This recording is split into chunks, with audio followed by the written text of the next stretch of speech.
The vaccine can save lives, it's certain. But there's no need, the science shows this, there's no need to get the vaccine if you've already recovered from COVID.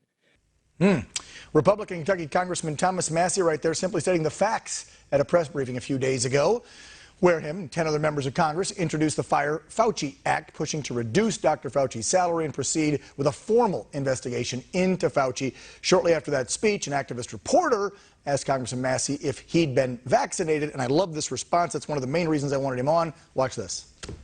Number one, you didn't answer whether or not you've been vaccinated. Well, first of all, it's none of your business, but I'm going to tell you. I'm not vaccinated, and until there's some science, by the way, I have a master's of science degree from MIT. I'm not a virologist, but I can read data. Everybody just needs to read, and don't put your head in the sand. Look at the data. I'm not going to get the vaccine until there's data that shows that it will improve upon the immunity that's been conferred to me. Exactly. Joining me now, Kentucky Congressman Thomas Massie. Congressman, thanks for coming back on. You said exactly what I've been saying to people when they tell me, why aren't you getting the shot? Why aren't you wearing a mask? Because I had COVID in March. I listened to the Cleveland Clinic's report. I've got antibodies. I'm stronger than you if you got the shot and have never had it. Correct? That is correct. And I'm surprised you're not asking if I had the vaccine or not. No, it's none of my damn business. That's right. Nobody's asked me that question for a while since that press conference. But we need to not let that become the new normal. Don't let it become the normal that somebody can just ask you what your health condition is or your health history. And we do need to be following the science, which, by the way, just follow the common sense and read the studies that have been coming out. The biggest study is the entire nation of Israel, 6 million data points. And what it showed is that the immunity conferred by natural infection is actually slightly better than the immunity that you get by the vaccine. So there's really no reason to expose yourself to a vaccine if you've already had the virus and recovered. And that's why I've introduced a bill that would prevent the military from forcing members of the military to take this experimental vaccine. We just had data come out this week from the CDC that shows that if you're a male aged 18 to 24, your chances of contracting myocarditis as an adverse side effect from the vaccine are like 50 or 100 times greater than the background chances. Yeah, we've had on doctors, Peter McCullough, talking about myocarditis. It is scary. We're talking adolescents, teenagers, and early 20s. Not good for them. I want to pivot, because when, Congressman, we talked about having you on the program a couple days back with your people, it was about COVID, but so much has happened since then with our president that I got to address some stuff. So the first one is guns and the rise in crime, and the speech given yesterday by our commander-in-chief.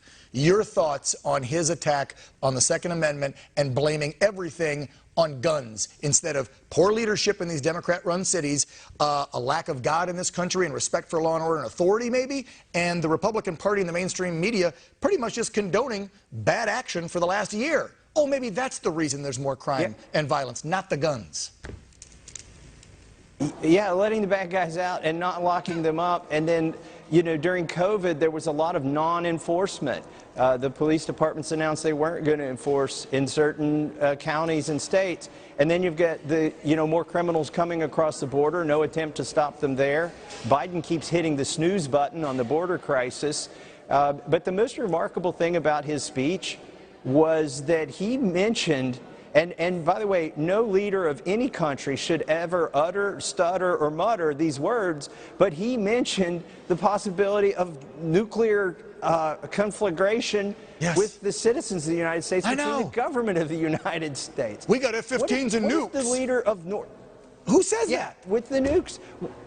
What if even the leader of North Korea and the leader of Iran don't say those things? If they did, they would be international outrage. But Joe Biden just gets away with it and goes on, and nobody is covering this. It's really ridiculous. Well, we're trying to here at One America News, because when I heard that yesterday, I was so appalled and shocked that a sitting president would say, yeah, you don't need these AR-15s anyway. What's the point? Deers don't wear Kevlar, and you wouldn't stand a chance against your government anyway if you came after us because we got F-15s and nukes. I mean, could you imagine if President Donald J. Trump said something like that while he was in? The media, the Democrats would crucify him.